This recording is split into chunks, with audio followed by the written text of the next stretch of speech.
might be joining us and who else might not. Let's see. It's going to be a long evening, maybe a short evening, depending upon who might go. Maybe, Who knows? It's been maybe an odd week. Well, maybe the UFOs came and took everybody. We it don't could know. be. It could be. Ladies and gentlemen, thank you for joining us tonight on this week's edition of the Weekly Roundtable. I'm one of your co-hosts, Frank Johnson, co-founder of the Liberty First Foundation, and to my left, my esteemed college. Jeez, I was doing so well with my intro. Oh man, I suck sometimes. My colleague, Michael Marshall, the other co-founder of the Liberty First Foundation, and it seems this week it's going to be just the dynamic duo over here for a little while until the rest of the crew gets into their upright and seated position with their tray tables set in the upright position as well. Michael, how are you this wonderful evening? Doing pretty good. Um, it's been a busy week, as usual, but I am surviving. So, Well, how's your week been going? we finally got a little bit of a break in the weather. It's the first couple of days we've had in the last 2 weeks where it's been out of the high 90s. We had 84 degrees today and sunny. Wow. Beautiful Charlotte, North Carolina. It was a beautiful day. Spent it just driving around aimlessly. Well, I've had some major thunderstorms rolling through here. Mr. Soma, good evening, my brother. How are you, sir? Hello, Peter. So, if Pete has the link and wants to join in, he can anytime he wants to. As you can see, we have a limited. he has the link. Oh boy, yeah, I don't know what happened. I don't know what happened. I got up at 3 o'clock this morning. I sat in the kitchen on the computer doing a bunch of research, and by the time Lori got up, it was 6:45. We went out. I did like 18 different things today before like 11 o'clock. Yeah. I got home, and one of the things we did, we stopped at McDonald's today and got some Egg McMuffins. And I was just walking in the kitchen a little while ago, and I see the empty bag from McDonald's, and I was like, "When the hell were we at McDonald's?" And it was like, "Oh yeah, that's right, yesterday." I was like, "No, dipshit, it wasn't yesterday. That was this morning. That's how much time you've allowed to lapse in your day today." I am so not a morning person. I operate best at night when the bats and evildoers are about. Right. Nah, I work best at night, honestly. I'm not a morning person at all. It's nighttime has always been uh, the perfect time for me to do any work. It's the only time I actually have mental clarity is at night. Yeah, if I'm this goofy at 9 o'clock at night, you should see me in the daytime. But yeah, it's the only time I actually have some mental clarity. It's like my best ideas, my best work, most of my writing, everything I wind up doing at night. And it just for some reason it's when everything flows best when I'm not you're not polluted by as much noise at night when you want to see what you want to see. Work on what you want to work on. There's not 16,000 other things to deal with at the Right. moment that you're busy with, so you can kind of focus on what you need to do. Yeah, Peter and I were back in Brooklyn diner flies, as he was called. That's on any given night at 4:30 in the morning. That's where you could probably find Pete and myself was sitting there over a couple of cups of coffee and some cheesecake. Trying to figure out the world's ills. uh, so speaking of the world's ills, we sat today. Well, Lori watched it, and I sat doing contact work today, and she was watching the rebroadcast of the UFO testimony on Capitol Hill that took place this week, and How messed up are we in a world now that in the last 3 months we have found out that aliens are real? According to government sources, aliens are real. Uh, we've got they've confirmed that they have aliens in captivity, or at least their corpses. We have reversed engineered alien spacecraft. The CIA, FBI, NSA, and every one of the uh, intelligence bureaus have purposefully interfered in a federal election to initiate a coup. And this is the same government that has now pretty much admitted to having a hand in the Kennedy assassination. Mhm. And nobody gives a shit. No. How screwed up of a world is it where you could take three of the most earth-shattering, conspiracies that have been out there, confirm them, and it's like nothing to see here. Go about your business. Nothing Right. to see here. If they're willing to let all of this crap out of the bag, how much have they yet to tell us? How much do we yet know? That's way more. Okay. No, it doesn't seem like Michael's quite ready yet. No, I muted his mic real quick. So I don't know what the hell that was going on over there. Yeah. Yeah, Well, but Pete's I right. mean, Yeah, even in Hunter. the Trump indictment, they as much as admitted that there was glaring inconsistencies in the election. Yeah, well, Okay, look, as much as admitted it. all right. When George W. Bush won the presidency, Democrats called him an illegitimate president for 8 years. Mm-hmm. 8 years. The Democrats initiated court filing after court filing after court filing. They objected to the electoral tally. They had formal protests against all this stuff. They tried to overturn the election umpteen times.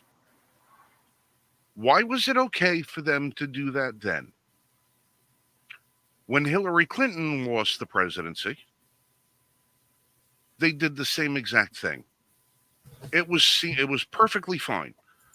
Hillary Clinton on record calling Donald J. Trump an illegitimate president. He did not win the presidency fairly because Russia spent $160,000 on advertisements, which is about 1/10 of the budget that My Pillow spent during the same period of time for advertising their his pillow. Right. That was fine. Now, you're the constitutional expert on the show. You know Mm-hmm. the Constitution inside and out. There are provisions in the Constitution about challenging elections when Right. you believe there's fraud. You are constitutionally, allowed to do whatever you want to do to be able to, to do this. Why is it that now they're trying to indict a former sitting president on something Hello, he's Larry. Welcome to the show. eligible for? Oh, there he goes. Yeah, well, we were wondering what was going on. Well, let me, before Larry starts, as everyone can see in the background, I have a brand new studio, which I've been setting up all week. I moved into New York City. I thought I had sent to you guys last week or during the move this week as I was moving, Larry's contact information to get him onto the show today. Obviously, I screwed up somewhere in that process of moving and doing all this. So I apologize to Larry and to everyone else that I'm a little bit late, getting him on late and getting on late myself. No I worries. still love you. It's fine. Thank you. No worries. Well, you speak for all of us, Larry. Ladies and gentlemen, welcome to the show, Mr. Larry Sharp. Larry, thank you so very much for being here. If you're outside of New York politics, you may or may not be familiar with Larry Sharp. Larry Sharp is one of those people that he is one of the voices of the people. One of the true voices of the people. He is a very common sense. Now, I'm not going to say you're a Republican or a conservative. You're more of a libertarian bent I am individual, such as myself, such as Michael, such as Vass. And I guess that's one of the reasons why, like us, you probably don't get a chance to have the mainstream media shed much love on you. correct. Because Not very you often say at it all. the way it Yes. is. That is But Larry, correct. But I am lucky. I am able to get on many podcasts, which is good, right?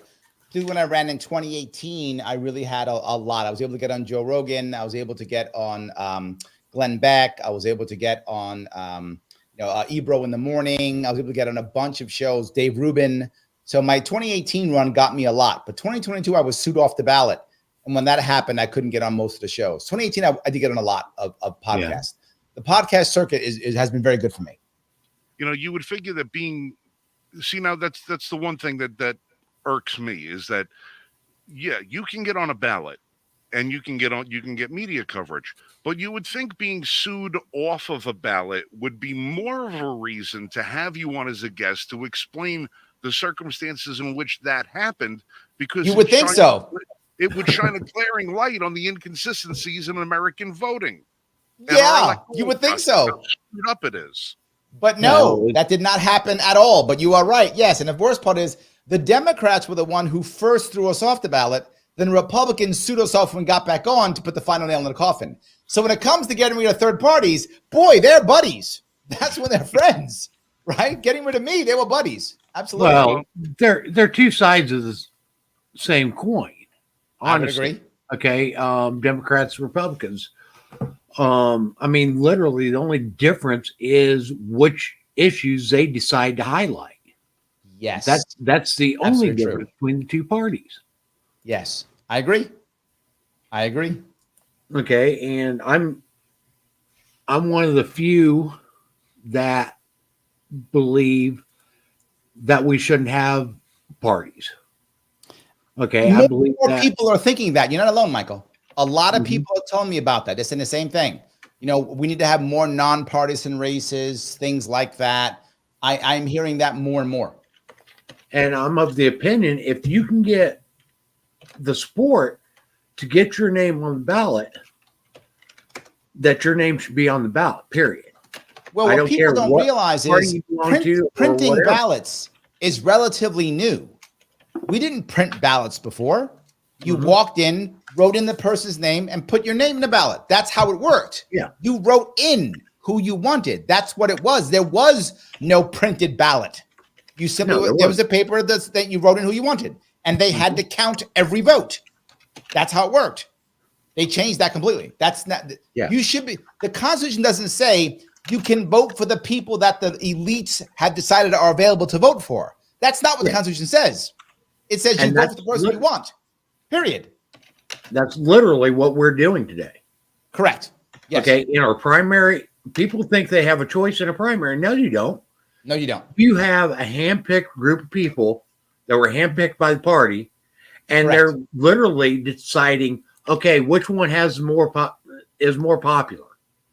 That's all a primary vote is. Well, I would go one step further. And I would say that they're looking at whoever they think is the most establishment. Mm-hmm. And then when you add gerrymandering, it's even worse. So now I have a gerrymandered district that in the case of, say, most urban areas is heavily blue.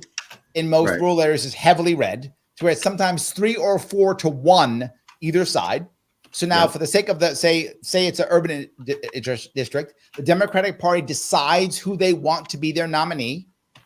Not the people, the party heads decide who wants to be their nominee. That person wins because they put money behind that person, and now that person is now the person who wins. They're the person. Why? Because Republicans have no chance in that district, and the reverse in red districts. So the voting is irrelevant. We no longer have a democracy, and I don't mean that as a joke. I mean that in reality. We no longer have a democracy. How do I But know that? We haven't had a democracy for a good long time. Okay, Yeah, I'd agree. Since probably before 1900. Honestly, because it's been a two-party controlled system for an extremely long time. I think that's And true. if you aren't within those two parties, you don't have a snowball's chance in hell of getting elected. And that's Yeah. sad because there are a lot of people that we do desperately need in office that won't belong to any party. Yes, correct. Absolutely true. I think one of the biggest issues we have is that people don't want to run anymore because Well, they're there's down no to chance of victory, right? The only people who want to run now are running to grift. Like that's why they're running. Like people run because they're selling a book, or they run because they want to get, in somebody's cabinet, or they run because they want to get a TV show on CNN or Fox, right? They do that a lot.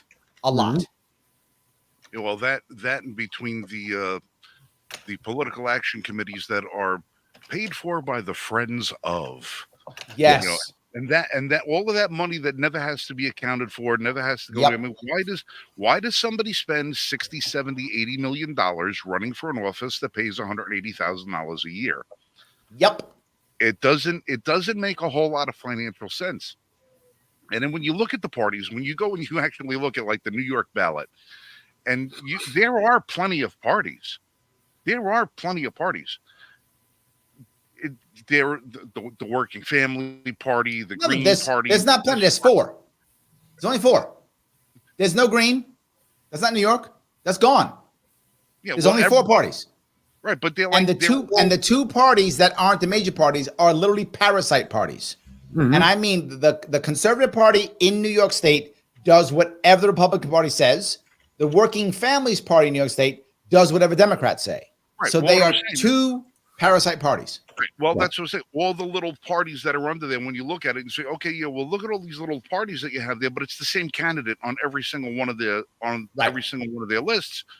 Well, if you're consolidating all your candidates based on that, it's the illusion of choice. It's not really choice at all. It's the illusion of it.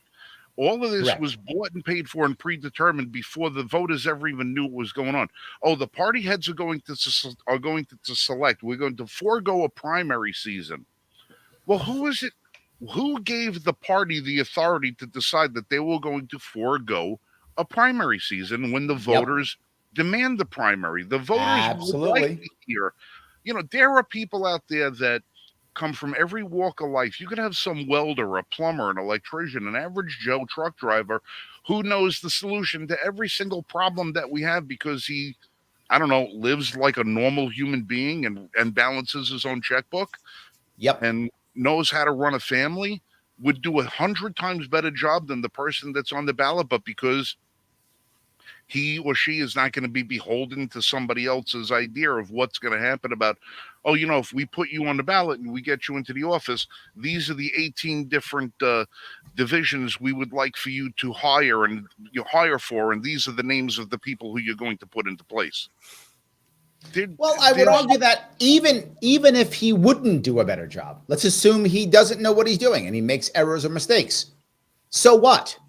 I'm actually okay with that, because at least if he's an honest person trying to get things done, he can then at least shine a light on the problems that we have. The problem is now government makes errors and the price for failure is more money. The price for failure is we give them more money. Nothing is learned. Nothing gets fixed. We just give them more money. There is an incentive to fail. So they fail. Well, that's the whole thing. Failure is the primary responsibility of government. There is nothing that government does that's efficient in any way, shape, or form, except nothing. Depriving the American people of their liberties. That's the one thing that they're really, really good at. Government does 4 things well. 4 things well. And every single law or rule they put in place does one of these 4 things, because that's what government does well. Number 1, kill people. Very good at killing people in mass. Right? If you want to kill a lot of people, government's awesome at that, particularly communist governments. They are really good at that, right? Yes. But governments in general are really good at killing people, particularly socialist communist ones. they're like the best. So if you want massively people killed, government is your answer. Absolutely very good at that. 2, imprisoning people. Very good at that. Boy, are we good at putting people in jail, camps, things like that, locking people up. Awesome at that. If you want them to be done, government, no one better than government. 3, creating a bureaucracy that makes people feel good. Oh my God, are they good at that? So good at checking boxes. Look, I checked the box. We're good. So good at that. So if you want to check boxes, yes, they're good at that. Do you want to fix the problem? No. Do you want to feel good about the problem? I do. Government is there. They will so make you feel good about a problem. You'll check some boxes, hire somebody with a cool name or title, and man, that'll be awesome. So bureaucracy, they're great at that. 4th thing, writing checks. Boy, can government write checks. Oh, you want to give money away? 100%. I got tons of it. I'll just print some more. How much you need? I got more and more and more. I'll print it all day long. They write checks for everything. So whenever there's a law to fix anything, they will either kill somebody, put somebody in jail, create bureaucracy, and they'll write a check. That's all they do. You know, I remember this movie. This movie called Dave. It was a Kevin Kline and Sigourney Weaver, and he was a guy who was a presidential impersonator, and the actual president has a stroke, and they don't want to tell the people about it, so they bring this guy in as a stand-in, you know, to go to some state dinner somewhere, and they figure, oh, it'll be a one-time thing. Well, they wind up pretty much giving this guy the presidency because the real president is completely incapacitated. And he's trying to find, they're sitting around a budget meeting and they're talking about bills that they want to have in a budget. And there's the things like, you want me to spend $100 million on an ad campaign so the American people can feel good about buying a car they already bought. Yes. Mm-hmm. That's perfect. Perfect. What? Yes. It really was a perfect illustration of government waste. Yep. But the way the movie did it was they didn't do it the way it really happens. You know, they didn't really do it to say, we're going to spend this money because we need to shuttle money into this program or that program, right. or this that one under a false title, you know, right. to cover our tracks. And the title will always be something amazing, like the Helping People Named Michael Act. That'll be the name of the act. And meanwhile, nobody named Michael gets a dime. But that'll be the name of the act. So see, we're helping all the people named Michael. Look at it. Wait a minute. Are you guys trying to say that the Inflation Reduction Act doesn't actually reduce inflation? You mean it might actually cause inflation and has nothing to do with it? It's in the name, true. Michael. Can't you read? It says reduction of the Inflation Act. Duh. God, of course it does that. Yes. I think Ayn Rand got it best when she wrote in When Atlas Shrugged. Mm-hmm. Do you really think we want these laws observed? Said Dr. Ferris. We want them to be broken. You better get it straight that it's not a bunch of Boy Scouts you're up against. We're after power, and we mean it. There is no way to rule innocent men. The only power any government has is the power to crack down on criminals. Mm-hmm. Absolutely. But these are the things that we've seen since it's been in 1984. There are many books about this. Yep. There's even been the Rules for Radicals, which was written and has been followed. It's a political mantra, a doctrine that we see in political parties right now. The thing is, I always find, is we have one group of people who are trying to tell us, desperately trying to tell us, don't believe anyone who says that, just obey, just follow along, or at the very least, keep your head down and say nothing. Yes. And then we have some of us, like yourself, Larry, like us here, where we go and say, okay, wait a minute. I have a problem with some of the things that are going on right now. Mm-hmm. Like the fact that there are, and I say this all the time because it's true, the media forgot, the Biden-Harris administration forgot there are 30,000 Americans that have been abandoned, 5,000 in Afghanistan, 10,000 in the Ukraine, 15,000 in the Sudan. Not only are we leaving people in foreign war zones year after year under the Biden-Harris administration, the number is increasing. And we forget in the instant that they are left, they have been forgotten because it might influence your next election. And we have Okay, news but media and wait, politicians. no way. There has got to be a way we can blame Trump for this. That's what the There's busy got to be a way we can blame Trump for this. Come on, boss. There's got to be a way we can blame Trump for this. Come on now. And that's the Gotta be a sad way. part. And that's the sad part because they're busy going, how do we turn this into a vote in 2024? Correct. Yes. And I'm saying, well, your job is get those people back. And the people who are keeping their heads down, you're the next one they're going to forget about next year. Mm-hmm. And I think your point's a valid one. And the thing is, we're at a point now, which is scary for me, which is now our worry is not just the government, but it's also the snitch next door. Mhm. It's the snitch next door who calls the government on us, right? That's the bigger issue, right? I remember, you know this, Michael. You know when in New York City, it doesn't make any sense to try to fight back, and I hate it. When I came back from the Marine Corps years ago, when I came back to the city, I was one of those guys who, when someone was doing something dumb on a subway, I would say something. I was the guy who would say, dude, stop. What are you doing? Stop. I was that guy. I was many years younger than I am now, but I was still that guy who would say something. But I stopped because when I would say something, the people on the subway would get mad at me. They wouldn't get behind me and say, yeah, stop the bad thing. They'd say, why don't you leave him alone? You don't know his problem. Blah, blah, blah. Whoa, I thought I was helping us here. And eventually they actually got to me to the point where I don't say anything anymore. Right. I don't step up anymore because they don't want me to. It isn't in this case, it isn't the government stopping me. It is my own community that says, you're the bad guy. You're wrong for doing this. And that's the part that bothers me more. I expect government to try to control me. That's what it does. But we're in trouble when your community is on the side of the government. That's the problem. Yeah. Yeah. Yeah. And we've been constantly brainwashed since we're kids that all authority is in the government. Okay. Yeah. That we need And to it's look good and just. that we need to look government solve all of our problems and Yep. and all this, that, and the other. And the thing is the glaring oversight that we have is that we were a nation founded for its resistance to government. Literally. Yes. Okay. And we teach that, but we don't teach that. We give it a cursory acknowledgement in school, but that's all it is. Okay. Everything else is don't buck authority. Well, I'll tell you an interesting story. When my daughter was in school, when she was younger, she's probably in second or third grade, forgot what it was. Teacher calls me in and says, look, we have a problem. Like, okay, what's the problem? Well, look, your daughter, she doesn't want to please authority. And I was like, okay, what's the problem?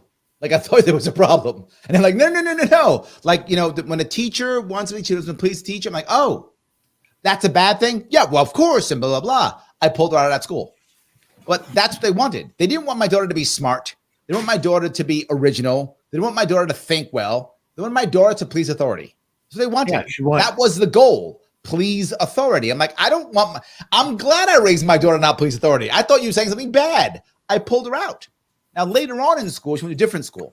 At this point, for those of you, I don't know if anyone listening or watching or any of you guys have children, but if you have children in school, you know that nowadays in school, you're not allowed to fight back against bullies. You cannot. No.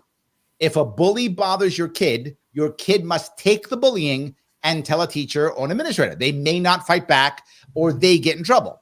Well, I taught my daughter, I don't give a shit, you fight back. She did. They called me in, of course, because my daughter's fighting back. So they called me in. I'm the vice principal. The vice principal's like, look, Mr. Sharp, I got to tell you, your daughter's in trouble. I said, wait a minute, didn't a boy bully her? He's like, yes. Hasn't that boy been suspended already for bullying? Yes. So she just fought back. Yes, she can't do that. He was open, like he wasn't hiding it. He was straight up. Yes, all these are true, and she can't. And usually for fighting back, we would suspend her. Literally, he told me this. And I went, oh, How long? Usually a day. I said, make it a week. He was like, what? I said, make it a week. I said, I'll take her out. We'll go. I'll give her a great time. Make it a week. He's like, no, well, that'll be in a permanent record. I said, I don't care. Make it a week. He was like, well, I don't know. And the funny part is, once I said that, he backed off and my daughter didn't get suspended. Why? Because the goal was compliance. That was the goal. And when I was not prepared to comply, the punishment meant nothing. They didn't want to punish me. They wanted compliance. When I said, I will not give you my compliance, they went, oh, you can leave now. That was it. That was the end of it. And the threat, it will be on her permanent record. Oh my gosh. Yep. I didn't care at all. I was like, yes, make it a week. And we have these anti-bullying policies in the school, and they're pro-bullying policies. Yes. They're pro-bullying policies. And now we have government is not only making bullying popular, but they're fully endorsing the bullying.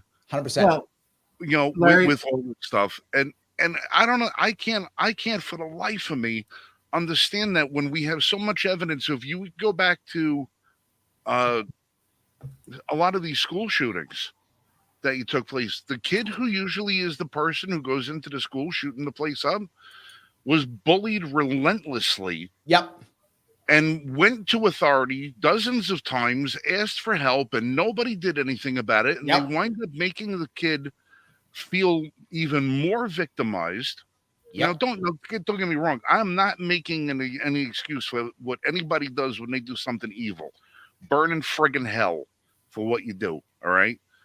But when you put these kids in a position where they can't use their natural given instincts to fight back, and you punish them for it, you punish them for being a human, then you are rewarding them for being a robot. Yep. And then when the robot malfunctions and doesn't listen to Isaac Asimov's list anymore, you wonder that's right. What the hell happened? What the hell happened? Well, nobody saw it coming. Listen, when you get a kid who's getting beat up at week after week after week, getting you saw it coming, toilets and everything else, and they've asked for help and nobody helps them. And these are usually kids that are coming from a home that may not be the most stable environment. They may not have the greatest parental leadership in a house. They don't know how to express their emotions, express their feelings, to be able to try and figure out why things are happening to them. And then they wind up acting in such a heinous manner because that's the only thing that they think is acceptable. But there's another thing, though, here. I'll go one step further. The parents, they believe that the school is right. They believe the school is correct in what it's trying to achieve.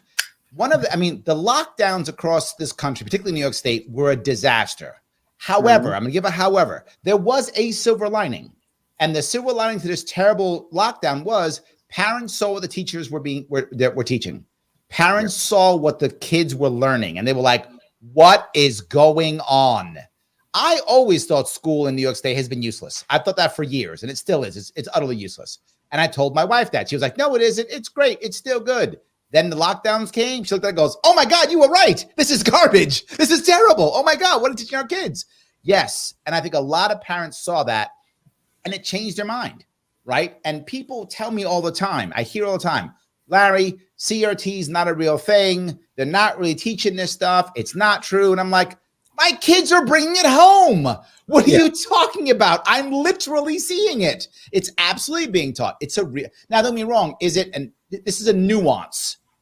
Actual CRT from college is not being taught. That's accurate. The actual CRT courses in college and law school is not being taught. So the nuance is true. But the garbage CRT that they've changed and pulled out to put in schools is being taught. So if anyone ever does tell you the class in law school is not being taught, that is accurate. That class is not being taught. But actually a worse version is being taught, because there is some value in college, if you're in law school, to learning CRT. There's value to it, to understanding how laws are written, to trying to create laws, fighting laws. There's some value to that class at that level. In elementary school, there is zero value in that in elementary school. None Well, whatsoever.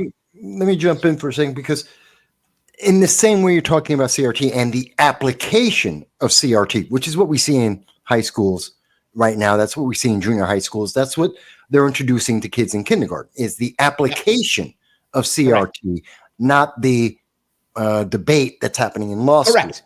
which Yes, is why correct. it's warped. But it's also kind of like what we're seeing every day. And the reason why I put this up on screen, this is from Rumble. I did this video yesterday, as a matter of fact.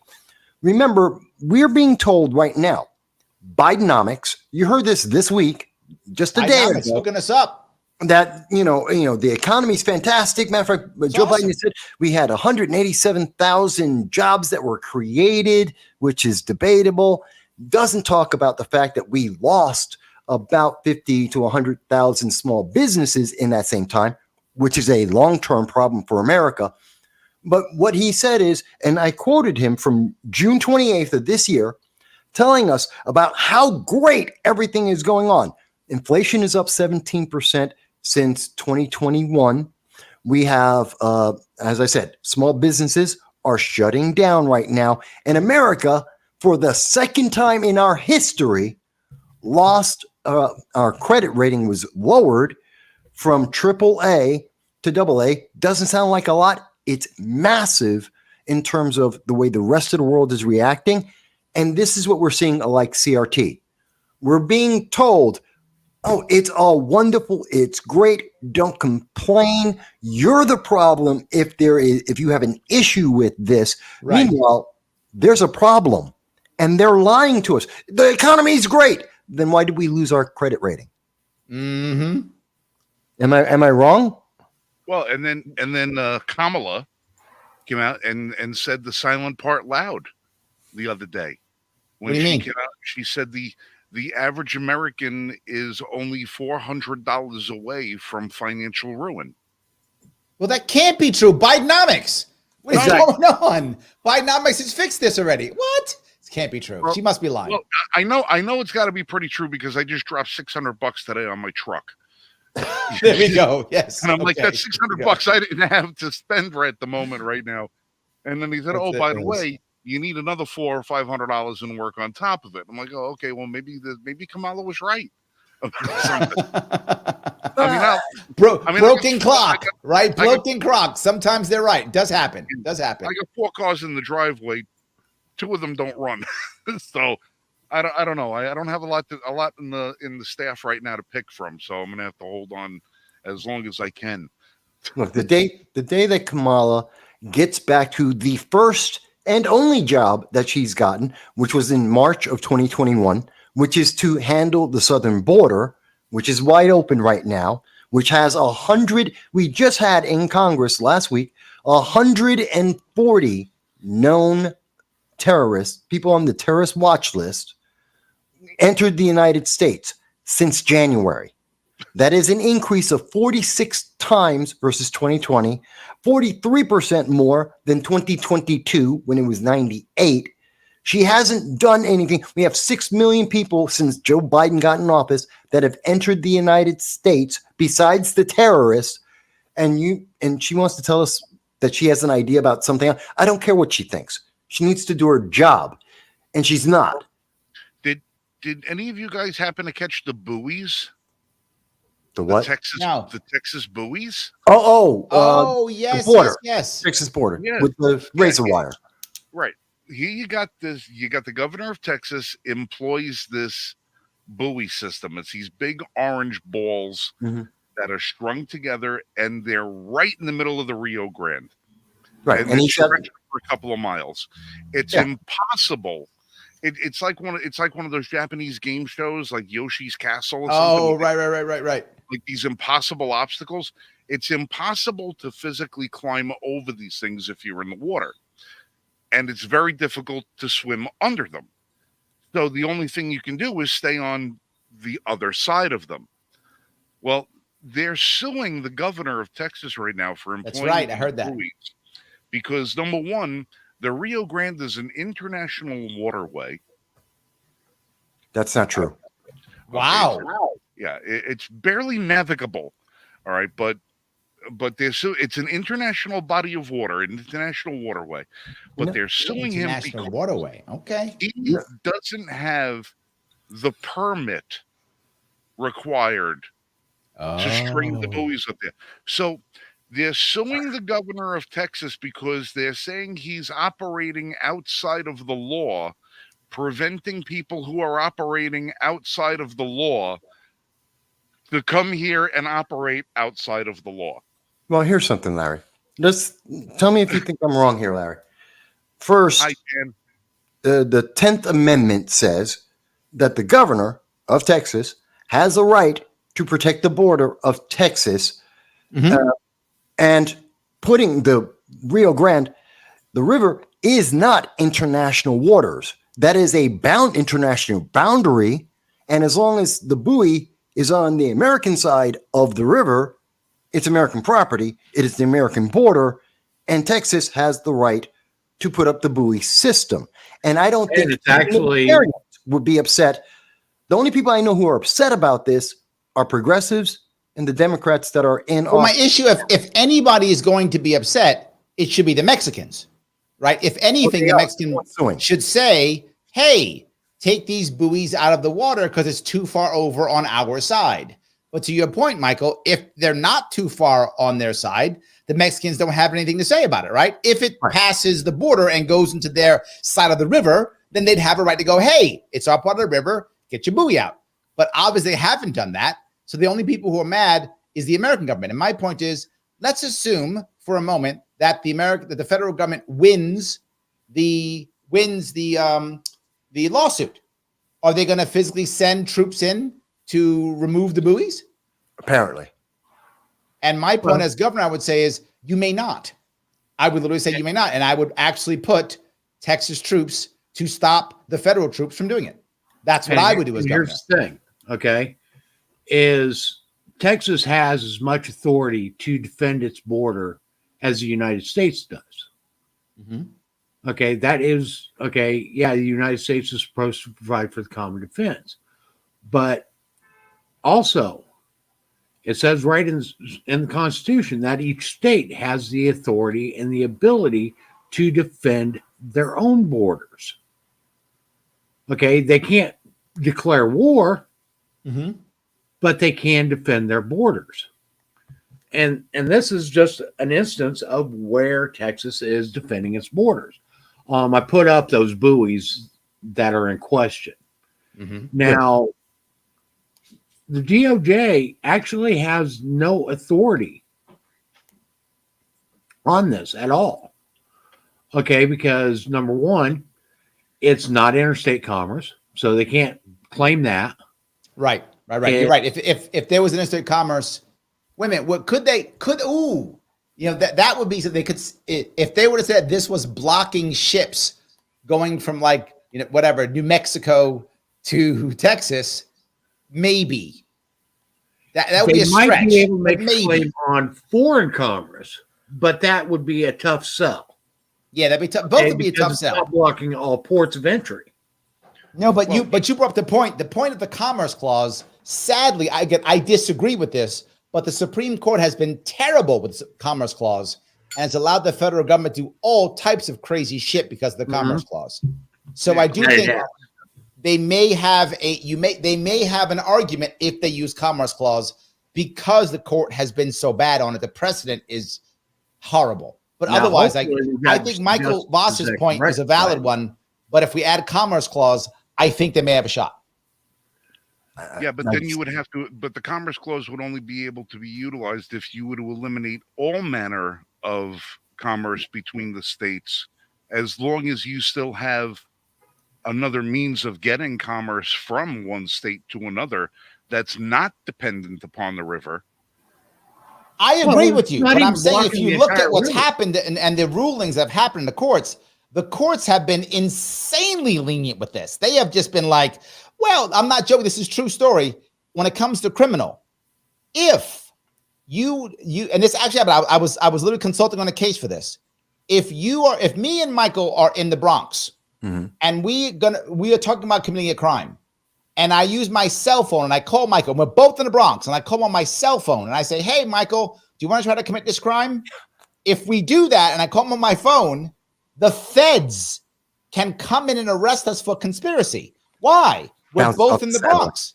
It That's bounced off correct. the satellite. That's exactly right, Michael. Yes. That might have bounced off of a satellite, or it might have bounced off of a tower in New Jersey or in Connecticut. It might have happened, and the courts have said that's valid. That is how weak, and they use it because of the Commerce Clause. Yes, that's so. You're correct in what you're saying, Michael. Of course you're correct. Frank, you're correct what you're saying. My worry is the courts just let it go because they've been so bad at this. Well, And right here, you can see it's not actually, it doesn't impede traffic on either side of the road. Then I think you're okay. Then I think you're right. Then that would be okay. Yeah. If it doesn't impede traffic, I don't think they have a case. It would have to impede traffic. Okay. And And it even- doesn't. even- It impedes people crossing from one nationality to another nationality, Right. is what it Well, impedes. Okay. even if- It does not restrict commerce from going from Mexico to Texas. It doesn't impede commerce coming from, say, New Mexico to Texas. That's probably why they didn't use the Commerce Clause, because it's not going to work in this case. Well, Well, Mhm. this is in essence a drawbridge or a Yeah. toll bridge. If you think about it, a toll bridge or a drawbridge doesn't interfere with commerce at all because it can be opened and closed. Right. The border is manned by Texas personnel. If something had to cross this thing and there was no, it had to, And- they would open it up, it would cross through, and they would close it up behind it.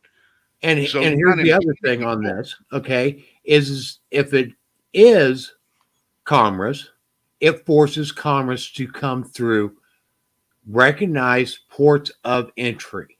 Yes, that's totally fine. I agree. Which- You're right. Which have to go through customs and immigration anyway, and that's the law. Correct. So But if then- anything, this would be promoting the proper avenue for commerce and immigration. But if you notice my point, I wasn't saying from Mexico, because you're Right, correct. you were saying That's from, fine. like, I was right, saying New Mexico, right. state to state is what I was saying. But yes, Right. I agree with you. But here's the thing. We're the bad guys for pointing out that there's a 10th Amendment. We're the bad Correct. guys Yes. for saying that people, illegal aliens, criminals, are not being allowed to break our laws. We're the bad guys. The news media right now is telling us we are evil. I'll give you another example of what I'm talking about here, about how they want to demonize. And this is the problem I see in currently that we're seeing in our nation. I'll show you this other one thing, because I want to make this point. And this happened tonight. It just happened tonight. And you'll see it on the screen right now. Okay, so this is a tweet that just happened. The gentleman that I'm pointing out, by the way, happens to be a candidate for Congress who I personally know for 8 years, Josh Riley, New York 19. So I'm not just pulling some random person out of the ether and saying, oh, you're evil, in case the censors are going to be pissed off about this. I know him, and he's a candidate running for Congress. And he's pulling up this data, and you notice he's saying, gun deaths. This is the other thing. You're evil to want to support the Second Amendment. You're a bad guy to defend yourself. Gun deaths. You know what he left out? Overdoses are up since 2019. Suicides are up since 2019. Violent crime is up since 2019. It's not because carjackings are up. That's not because people are driving cars. Suicides are up because of a bigger problem, and gun deaths, which he's leaving out there. Why is gun deaths up so much? Suicides. Number one factor. Over 55% of all the suicides are because of gun deaths. He's leaving that out. This is the lie that is being told. And my thing that I'm upset about with this, when we look at what's happening in Texas, when we're looking at our economy, the credit rating of the United States, step after step after step, obey, don't question, vote the way we want you to vote. And guess what, guys? If you don't do that, you are the problem, and now we have to exercise you. We I just have one you. question for you, Michael. Just one. Good. Why do you hate Mexicans? Huh? Why do you hate Mexicans? Threw me off there for a second. I didn't- But I want to go one step further with this chart. What he also doesn't say is they changed the definition of kid. yeah, that too. This chart is now, if you're 19 years or younger, you are now a kid. So they changed the definition. Yeah. They went from 18 to 19, and people don't know that. Of course it shoots up. You just add an extra year of gangbangers in. You literally added an extra year of gangbangers into this. Of course it's up. Listen, just wait till they correlate that chart with the Obamacare chart, and they start considering 23-year-olds as still being children. That's correct. Yes, absolutely. Parents are still financially responsible for them. Yet they'll tell you when a child is no longer a child, but they won't tell you when a child actually becomes a child, and they won't tell you when a boy is a boy or a girl is a girl. Correct. They won't tell you any of that because it doesn't fit the narrative. Well, Frank, I have only one question for you. Why do you hate gay people? I don't. That's all I have. Yeah. Remember, whenever I don't have an argument, character assassination. That's how it works. As soon as I don't have an argument, character assassination. That's it. I'll have to ask my sister and her girlfriend, which I'm actively trying right now to try and get them down to North Carolina with me. Get them There we go. Staten Island. Oh boy. Speaking of Second Amendment stuff, you saw that the Fifth Circuit sent back the whole pistol brace thing. The pistol brace thing, the Fifth Circuit wrote a scathing decision against ATF about them deciding, that they were going to start doing their own regulations as opposed to actually following the letter of the law, and now has sent it back to the previous court that vacated the decision and said, no, you have to look at this through the eyes of the Bruin decision now. And they said, you have 60 that changes everything. You have 60 days to do it. And it was 4 hours after they sent it back that court said, okay, we're going ahead with it. We'll figure it out. Sorry, we screwed up. This was absolutely huge. This is going to be the piercing of the flesh with the ATF as far as driving the stake through the heart of that beast, because this is the first time that the decision is going to be made where we're taking the power away from the ATF, and there's no way that the ATF is going to be able to go further than where they're going to go back to the Supreme Court. The Supreme Court is basically the ones that kicked it back originally to the Fifth Circuit after the Fifth Circuit looked at it and said, look at Bruin. We kind of already said what we had to say. So we're going to be pulling a lot of the steam out of the ATF with this decision. And this is going to go back and reflect on a lot of the decisions ATF has had to make, from the frame and receiver rule to bump stocks. Yeah, but what I think is going to happen here, and I agree with what you're saying, what I think is going to happen is that states are just going to make their own rules. That's what's happening in New York, right? When New York State made when New York State lost, right, in the Supreme Court, what was Kathy Hochul's answer? 10 more gun laws. Yeah. 10 more gun laws. She said, the last 2 I did were unconstitutional? Okay, here's 10 more. That's what she did. Here's 10 more. In fact, she went so nuts as she made, I'm not joking, she made illegal guns illegaler. Like, she was like, we're going to make them more illegal. We're going to double down. They're more illegal than ever. She literally did that. We discuss guns a lot on the show. I can't tell by your background. You wouldn't know. Couldn't tell. But, and the whole premise is the states don't give a shit about how many laws they pass, because they don't have to defend it with their own personal money. They use the taxpayer money to defend illegal laws that they write to hurt the taxpayer. And all it is just a matter of trying to drain the coffers of the pro-Second Amendment organizations out there.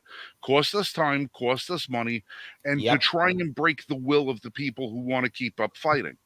And it's going to get to the That's it. point, and it's going to get to the point soon, I think, by the time these things reach back to the Supreme Court again, the Supreme Court is going to start having to drop a hammer on some of these people and saying, listen, we're going to find you in contempt because you clearly went against what we already ruled on, despite us and despite the American people. And there's going to have to start being some penalties drawn against these people because it seems that the ballot box is not a good place to formulate a penalty because No. 75% of the voters don't seem to understand what the hell is Well, going on that's anyway. see there. The issue you're bringing up here is severalfold. One of them is yes, there should be some penalties, but who's going to enforce them? Right. Well- The problem is you even look at New York State, and I hate this to be true, but it is. Over 50% of New York State residents think we don't have enough gun laws. Still, that happens all the time. So New Really? York people still, yes. Yeah. Check your most recent polls. 75? Yes, over 50%, over 50, always. Oh. Depending upon the poll, it's over 50. So sometimes 60, sometimes 55, but it's always over 50. Think we don't have enough gun laws. Don't have enough. This concept is what's going to make the politicians say, I don't care what the court says. I'm still winning my seat. I'm still staying in charge. Unless they're going to start arresting people or impeaching people, it doesn't matter what the Supreme Court says. Well, Kathy Hochul has already decided. I'm here's the a king strategy. of my country, and I'm doing what I want. Here's a strategy that I've been looking at, and it's something that I want to find a lawyer that would be willing to do this. But I guarantee most of them aren't going to be.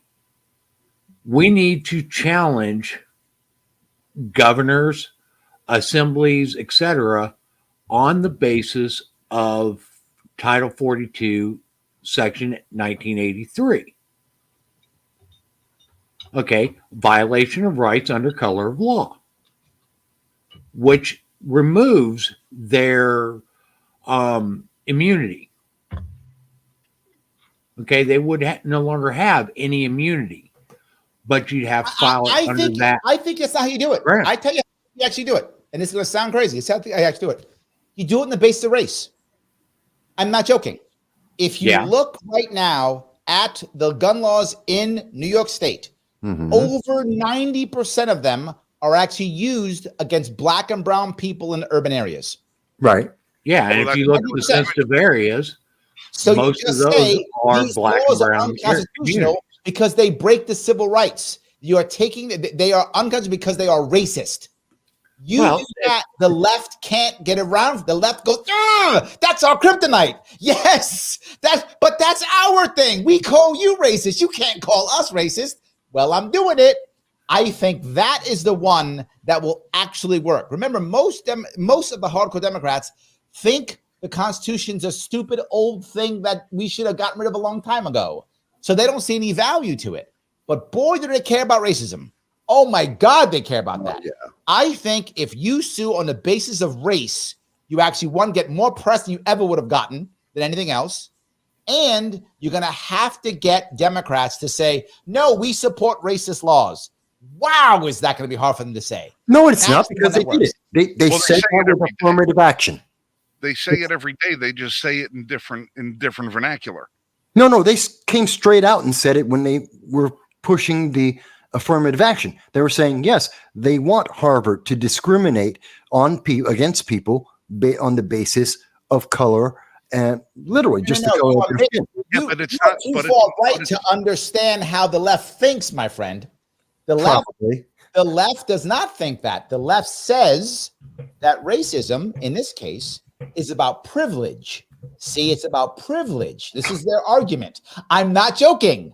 This is their argument. Their argument is these Asian kids, while they're not white, they're privileged. Therefore, it's okay to be racist against them. So I'm saying, no, the people the gun laws are being used against are the underclass, are the unprivileged, are the poor black and brown kids. So you can't play the privilege case in this one. And they will play privilege. I get it. I with lefties more than you do, so I know. Yeah, that's true. That's true. Yes.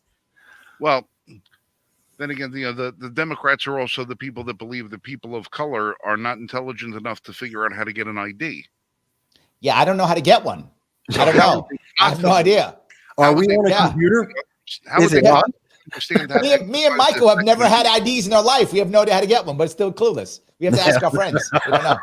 We don't know. We don't know. It's amazing when we point out, when you just look at what they have said over and over again, and you just take that and take away the emotion, because it's always packaged with emotion. Yes. If you just strip away the emotion and go, okay, here's what we're talking about, you just have to sit there and go, what? What did you actually just say that?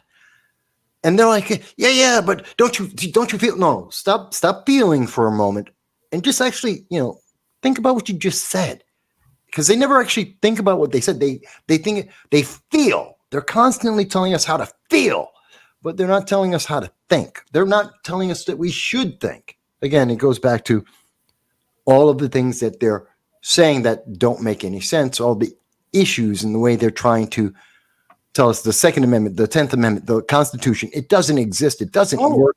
Did you hear the latest? What? The Hill came out with an article. Let me share it here real quick.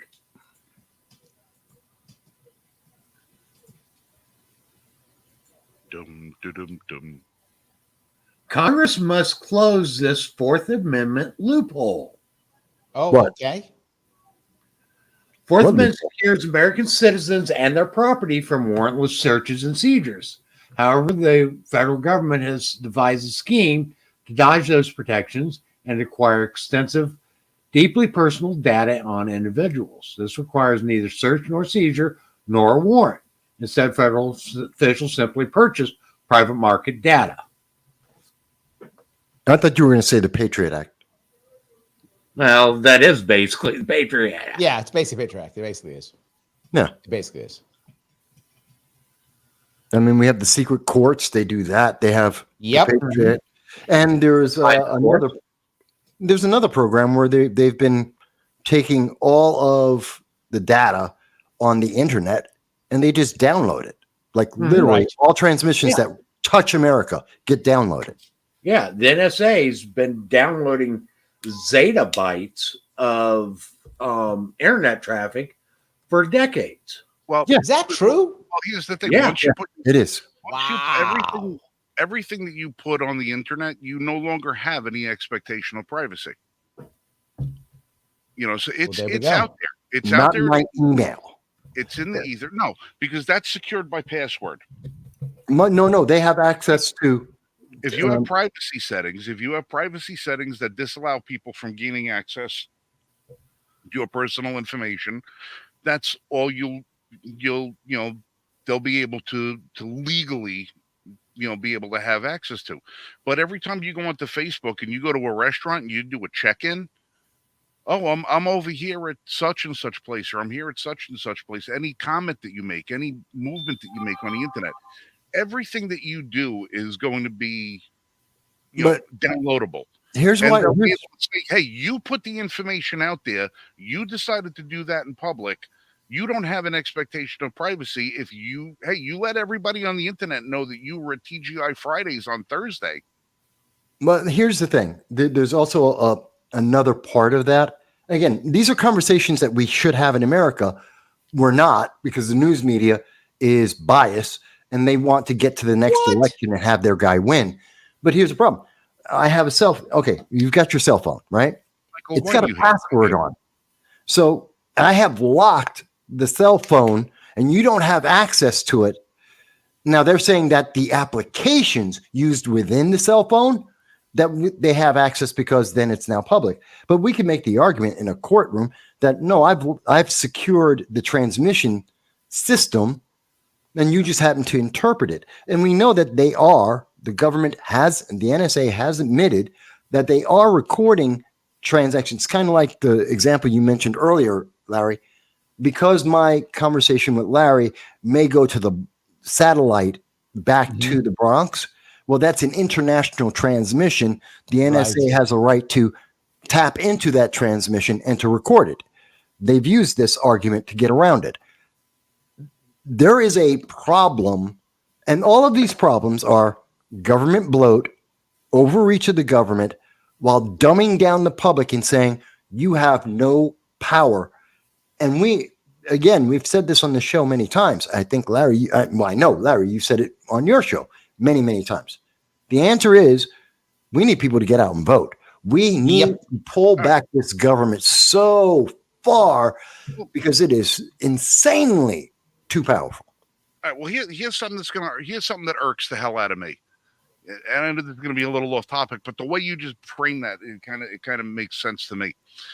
If they're going to be able to go and say, well, you utilize the system and your conversation is out there in the ether and it's bouncing from this spot to that spot and this spot to that spot, and we're able to intercept it and we're able to collect that data, and we're able to record it and all the rest of that stuff. Yeah. You're paying for a service. Yes. Right? You're paying for a service that you believe to be secure. You're told that your transmissions is secure, your data is going to be secure, and all the rest of this. You're operating with a certain amount of privacy and/or anonymity. Why is it then I have 2 satellite dishes on the roof of my house, one for Dish TV, one for one of the competitors? I forgot which one it is because we don't have that. We have cable now, or whatever the hell. It's the streaming shit coming through the cable line. I'm not paying for that service from Dish or the other one. DirecTV. DirecTV. But my house is being bombarded with their signal 24 hours a day. Yeah. My house, I'm receiving a signal being bounced off of my house in some form of electronic wave. Why is it therefore illegal for me to figure out how to tap into that signal and utilize it? Listen, I'm not asking you to send me those signals.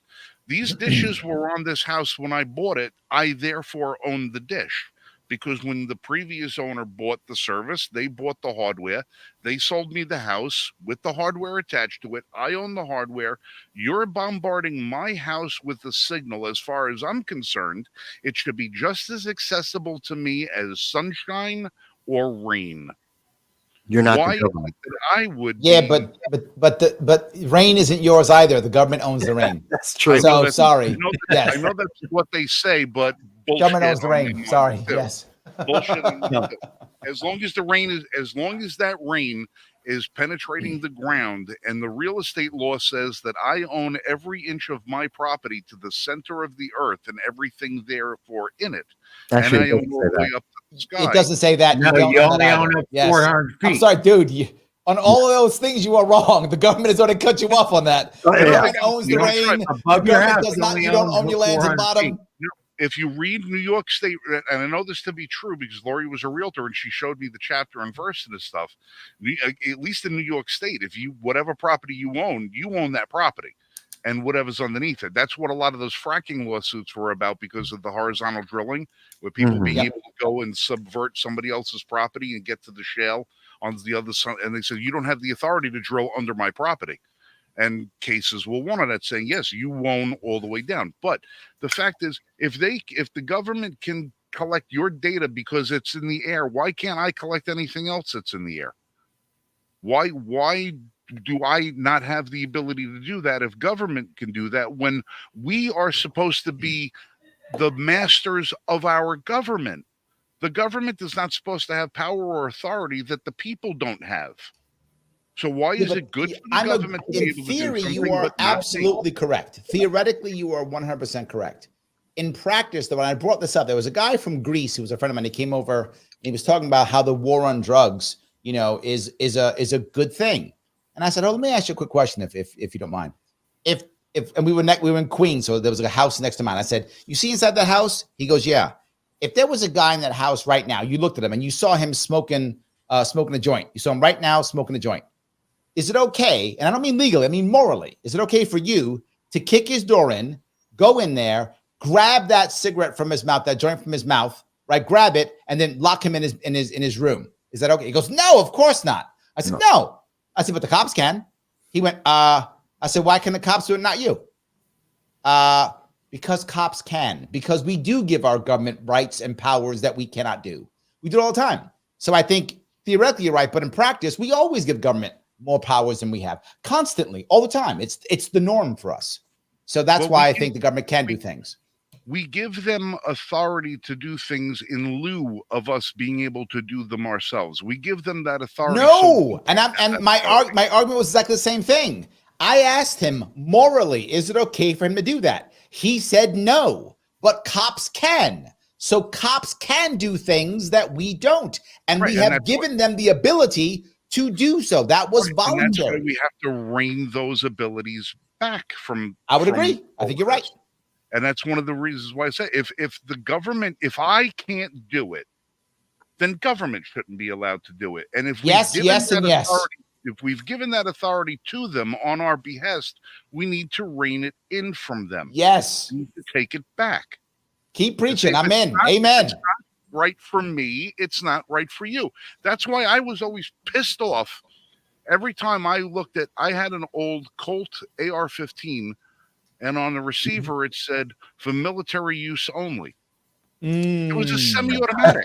AR-15 that said for military use only.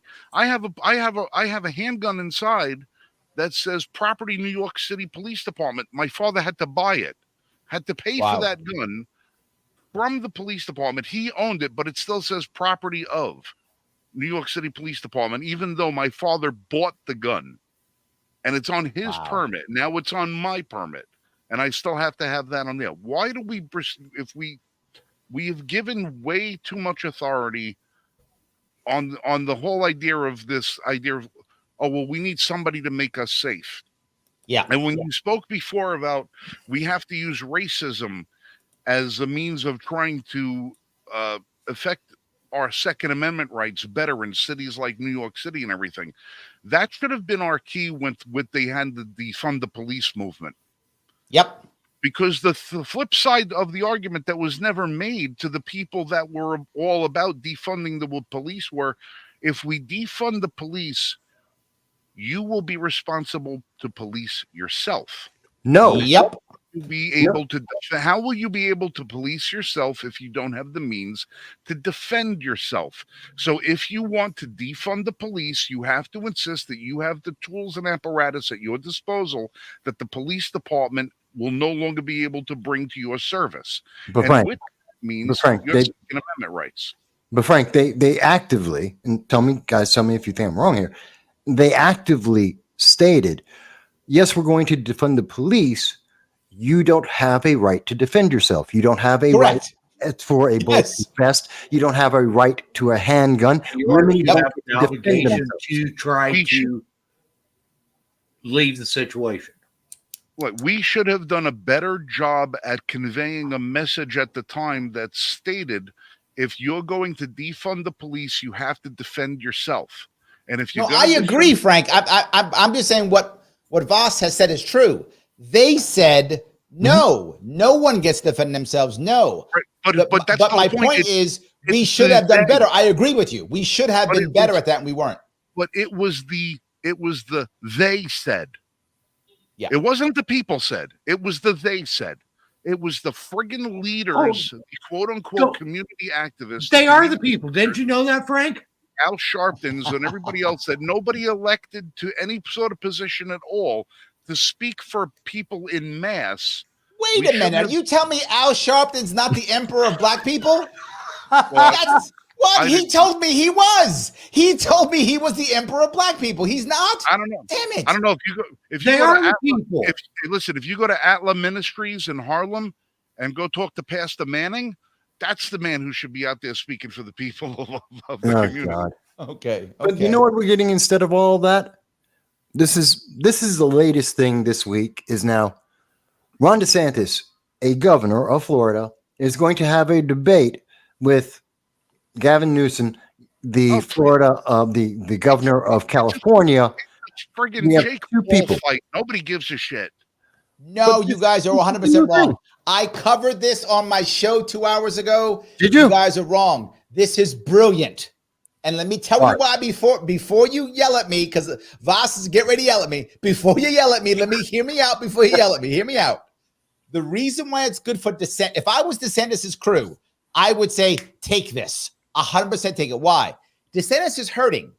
Yes. And what Republicans want, and what one of the reasons why Republicans are still behind Trump is they still believe Trump's the only guy who can beat Biden. If DeSantis actually is able to defeat Newsom, I don't think he can, but I'm saying if he can defeat and crush Newsom, that will make him look stronger in front of Republicans, and his numbers will go up. Because people talk about should Trump debate, and I said if he's got 40 points at everybody, why would he debate any Republican? However, if any Democrat wants to debate Trump, he should take it, because if the people see Trump decimate a Marianne Williamson, a RFK Jr., anybody, it just makes Trump stronger. They knew he was awesome, and he's beating up Democrats. Awesome. It will motivate the Republican base. If DeSantis can actually beat Newsom, he will shoot up. For his campaign, it is a great gamble. Otherwise, he's dead. Trump is murdering DeSantis. DeSantis has no chance of winning this thing. He has to roll the dice. This is a great gamble. If he loses, so what? He still sucks. If he wins, he shoots up. Now, in Newsom's world, Newsom is hoping that Biden gets so sick he can't run. Yes. And if that happens, Newsom steps in. And if Newsom can beat up DeSantis, two things happen. Number one, Newsom is clearly the heir apparent. No one can have any chance of stopping him if Biden gets too sick to run. Newsom is clearly the heir apparent. That's what he wants. But second, Democrat leadership versus Democrat average person. The average Democrat desperately wants Donald Trump in jail yesterday. They hate him. They fear him. They think he's the devil. They want him gone yesterday. Yeah. But the elites desperately want Trump to be running next year. They want him badly. But they want him running broken and battered and having to go to court and not being able to do stuff, spending money on this. That's the perfect world for Democrats. They believe if Trump runs broken, that he's beatable and they can beat him. That's what they believe completely. And I can't see a better role for them. I think it's a smart move for Democrats to do so. Now, Republicans want to get a winner. They don't care. They want a winner. They think the best chance of victory right now is Trump. If they believed it was DeSantis, they would turn and go on to say if they believe that. They do not believe that at all. So I think this is a wonderful thing. I see this as I understand where you're going with that, Larry. I disagree. I disagree on because I see the point you're looking at, and I understand the politics of what you're saying. Yep. But that's why this has been done, is because of the politics of it. That's why 100%. Fox offered the idea. Because Absolutely. But the average, I think the rank and file voters, whether Democrats or Republicans, have a very different point of view about this. They're not seeing Gavin Newsom. He's not a leader, not anywhere in the world. We spend $2.6 billion a year trying to convince people to be California. Everyone looks at California and goes, oh, hell no. And Gavin Newsom is California. And when we look at, and this is amongst Democrats as well as everyone else in the universe, when we look at Ron DeSantis, obviously we all know he's in trouble.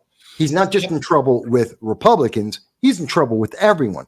His strength is only magnified if Trump doesn't exist. So basically, they both need the front runners to completely disappear for them to elevate themselves. And I think every average person knows that and knows this is merely a distraction. This is a political tool by Fox and everybody involved. And this is gamesmanship going on with the B team. Hold on. Here's how I know whether I'm right or wrong. When this happens, right? Yeah. And I'm telling you, I'm going to be right on this one, Mike. I'm going to be right on this one. What happens is, right now, Fox News, since Tucker left, maybe gets 500,000 people, maybe 1 million if they're lucky. But 500,000 people every night on their show. They're down to CNN. They have this debate, they'll get 5 million. They'll get 10 times the numbers for that debate. If they do, I'm right. If they don't, I'm wrong. You know what? Yes, they're down to CNN levels. I think, yes, I see a bump. I say the bump goes 1.5 max. No way. Because it's hype. this is supposed to be the political thriller in Manila. I mean, we're doing this with the Daffy Duck team. This is out of Hanna-Barbera. None of these guys are the winning team. WWF of politics. Well, no, kind of. Right now, Newsom and DeSantis are both looking to get into the ring to try and see who's going to get the number 3 contendership. Yes. Which wins you nothing. Nobody. I follow boxing. I follow the UFC. I don't know who the number 3 guy is. I don't know. I don't know. Yeah, I don't know. You don't know until the 1 or 2 guy drops out.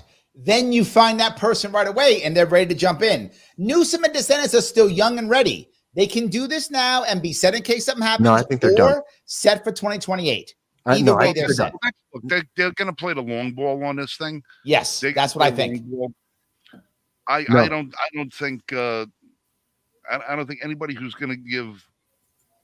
Let's look at Florida through a clear lens. Let's look at California through a clear lens. Forget about the. That's not how it works, though, Frank. Look before Trump. Now, Trump was the exception, but when you pull Trump out of the mix, the Republican Party prior to Trump was the party of the establishment, right? That's what it was. Yeah. And when it came to that, your turn is when you ran, right? You ran because it was your turn. All DeSantis is trying to do is make it his turn. They're all hoping that once Trump goes away, whether he wins or loses in 4 years or 2 years, whatever, he's going away at one point. When he goes away, they can go back to the old ways we do it. And it's my turn now. That's what he's hoping. And that's what he wants. And the Democrats now are totally established, the part of the establishment. It's not even close. They are totally establishment. If that's true, it will be Newsom's turn. I'm telling you, Frank, you are correct. They are running for the future. Boss, you're wrong on this one, man. I'm telling you, you're going to find out. No, I think they used up. It's not that you're not wrong in saying we're seeing everything prep for 2028. I don't disagree with that. I don't think these guys are going to be there. I think they used up their political capital. Now, this is inside baseball. This is politicking. We're talking inside politics. They used up their political capital. They used their favors. They raised the money too soon. They spent the money wastefully. Newsom has been running around the country trying to get people's attention, failed completely, abject loss. You got DeSantis. He spent the money badly, fired 12 people off of his staff. Also true. His campaign went nowhere. They used up all their political capital. They got nothing in return for it. 2028 turns on. They're right there with Chris Christie, which no one cares about. That's what's going to happen to them. Vivek Ramaswamy.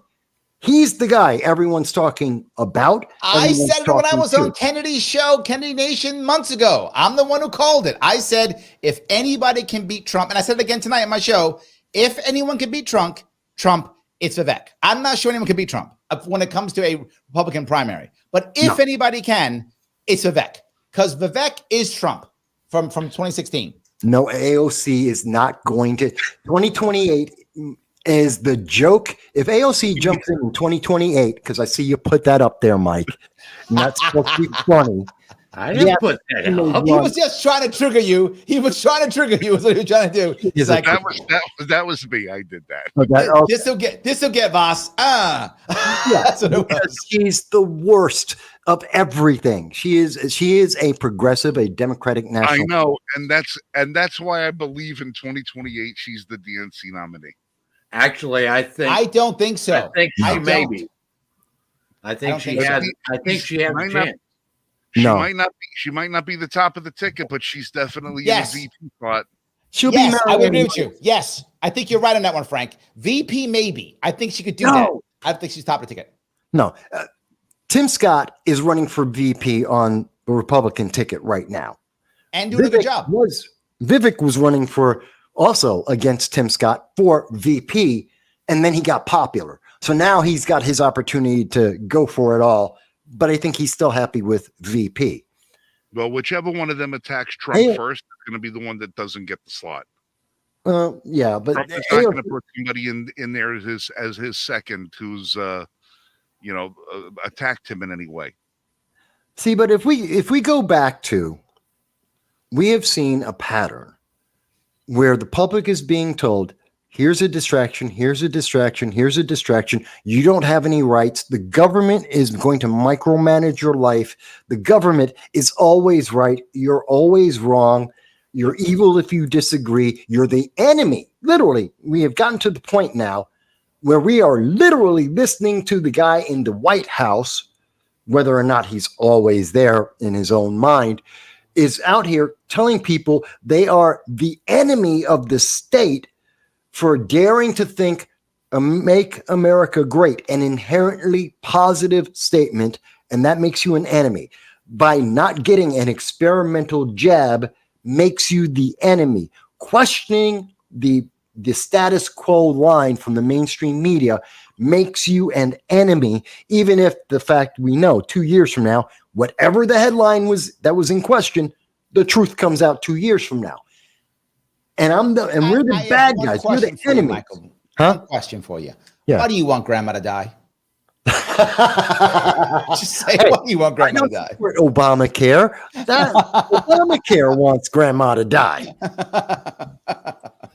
But yeah, I don't have an argument. Character assassination. Well, that's it. Done. That's See, over. you've got a choice. Okay. You can have grandma die, or you can have little Timmy die. Ooh. Timmy's wait a minute. Timmy, first of all, Timmy's real name is Sheila. Let's get it right. And there's some people over on Epstein's Island that wants Timmy. They got dibs first. Okay. This is our world right The reason now. why I say that is there's been a huge increase in cardiac events in young people since vaccinations have been put out. Well, yeah, there was a study that just came out of Sweden, which was in the European Heart Failure Journal, which is a peer-reviewed journal in Europe, scientific paper. 777 individuals were in the study, and we know that study says if you got an experimental jab, you have increased the chance of getting a heart condition. Especially women are more susceptible than men by about. I thought it was men that was the issue. Women? No, women. According to the Swedish study that came out in March of this year, was released on July 5th in the journal. It's been peer reviewed. Yeah, women are actually That more is new information for me. Yeah. No one's, again, you wouldn't know that in the United States. You have to go to Europe and European medical journals, and you have to follow European news to find out what's happening here in the United States. Wow. Because the government has too much power and they are censoring us. And we need to, seriously, folks, I keep saying this week after week. I'm saying this here with everyone here. There are so many levels of suppression. I just today, Facebook just went and put a block. 56 countries are blocked from seeing my January 1st live stream. It's 8 months later. They just blocked me in 58 months. Why? Why are they doing it? Because they said that there's 3 minutes that are supposedly 3 minutes. I don't know where in the 5-hour video they're talking about, 5-hour live stream. There's 3 minutes that they're claiming is a copyrighted song. They don't tell me what the song is. They don't tell me what 3 minutes are involved. They don't tell me who complained and made the claim against my 8-month-old live stream. Wow. But and here's the best part. Unlike what they used to do, they now have decided that I don't have the right to fight and dispute this. Yes. That's the new thing. You cannot, the option to dispute it, grayed out. I no longer have the option to fight against their censorship of my material from 8 months ago. It's a live stream on January 1st. I'm pretty sure the song that I'm guessing here was probably Old Lang Syne. Wow. Wow. Well, This is where censorship is getting us, folks. Michael, I am here's the off you just my have to rocker not- today because you of these just things. have to not put any music in any of your streams. Yeah, but if it's not music, it's words. It's the report from the report from the Just words. I put on a chart. Larry, you know this is happening. You're experiencing this 100%. on a daily I basis. get shadow banned so terribly, it's embarrassing. They banned the shit out of me. 100%. And you Guys, I have the radio. apologize, but I'm gonna have to run. No, I understand. I'm gonna have to run. Larry, listen, we cannot thank you enough for sharing some of your time with us this evening. And listen, I'll speak for all of us and say the door will always be open for you. You always Absolutely. have a welcome invitation here with us anytime, any place. So, ladies and gentlemen, the great Larry Sharp of New York. Larry, thank you. Have a good one, guys. Very much. Thank you very much, Larry. Thank you, Larry. Larry's a great guy. I always enjoy talking with Larry. And you should see us when we get in person. God, we argue for hours. It's great. I love it. It's fun. Larry's he's got a deep mind. If people think Larry is sharp as we're having this conversation, and I know I'm playing on the pun on the name, yeah.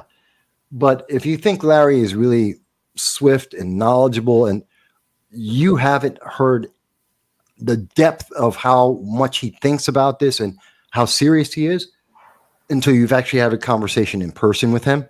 And God knows I've had many of them. I'm very upset that the people of New York didn't get a better opportunity to get to know Larry and his policies. Now, no secret, some of Larry's policies and my own don't exactly line up. Same. There's a lot of things that Larry holds dear that are in a direct opposition to myself. Mm-hmm. But like we said on the program before, you can have a fantastic debate with somebody who disagrees with you on everything. If the reason that person is disagreeing with you is because they hold those principles to be true. Yes. If they believe in their heart of their position and they're stout of that, you can have an honest debate and you can be respectful of one another, just disagreeing on the ideas, on the principle of the ideas themselves. It's when people become ideological and they start, and the ideology becomes more important than the value of the idea, that the debate goes to shit with itself. Say Larry and you have disagreements. Larry and I would have disagreements, but you could always have a good debate with the man because he's coming from a point of honesty from himself. Oh yeah, and that's respectful. Like I said, I'm not a fan of Dennis Kucinich. no. Now you look at Dennis Kucinich, and you look at Sanders over there. Their beliefs line up almost identically. But Bernie Sanders is a hypocrite. Yes. Bernie Sanders is a freaking hypocrite. Kucinich, on the other hand, is a true believer.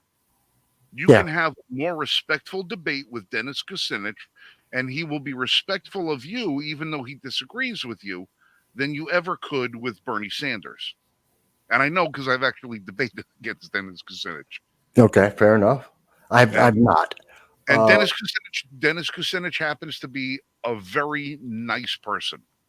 He's a very nice person. He means very well, but he's not a hypocrite. He believes, and you can take it for what it's worth. Here's the thing, okay? Larry is coming at the debate based upon research and information that he has actually obtained. Oh yeah. It's not something that he's been fed. Okay, when you try to debate somebody that's been brainwashed with popular ideologies that are out there, you can't. Okay, because they're literally brainwashed. Now, debating with somebody that's actually done the research to support their positions and so forth, yeah, you can have an honest debate with them. Okay, and you can refute their facts and they can refute yours. But when you're dealing with somebody that's literally been spoon-fed all the information they have based upon the talking points of whatever popular party they decide they want back, you can't have a true debate on that. because all they know is the talking points that they've been spoon fed. Yeah, talking points suck. They're meant to suck. They're meant to. The reason why we have talking points, because the news media has a 1 minute 30-second cycle for the story, and you've got 5 seconds to 10 seconds to get out one line that everyone's supposed to remember. That's why debating people who only know bullet points is useless, because they know 15 seconds of a conversation that the things we were talking about, we spent over an hour just talking, and one naturally leads to the other. These are all interrelated things. They affect our lives. These are important conversations. And it's conversations that we should be having at the coffee shop, okay, in our homes, at gatherings and stuff. And these are conversations that we're not having. Okay, very few people are having these types of conversations. Yeah, and that's really sad and upsetting that we're seeing that, and we really need to turn that around. I mean, even in the conversation we were just having, there's nuances, there's differences, there's different levels of understanding. And yet, the end of the day, we're told the economy is great. Don't worry about the credit rating. Don't worry about inflation. The border is safe, even though we have to have buoys in the water to try and close it off, even though 140 known terrorists entered the United States and are currently, I left this part out, according to Alejandro Mayorkas, the Secretary of the Department of Homeland Security, and they're running loose in America. We have no idea where they are. They're just running amok in America right now. 140 9/11s are running rampant in America right now. Nobody knows where they are. We've got 30,000 Americans tossed away in foreign fire zones around the world. We can't talk about it. You know who's Go ahead. You know who's suing Texas for those buoys? Mexico. No. DOJ. Oh, it's the DOJ. I thought it was Mexico that was doing it. But you know what department of DOJ is? I'm afraid to guess. What, immigration services? Nice. Yeah. Natural resources. What? Environmental and natural resources. Yeah. How? Yeah, it's having an environmental impact. It's a buoy. It floats on the water. What are you talking about? What's the environmental impact? I don't understand. So I heard something about, it's going to increase the number of people that drown in the water, and that's going to throw off the ecosystem of the river. okay, so I'm going to go ahead and share this because this is from DOJ.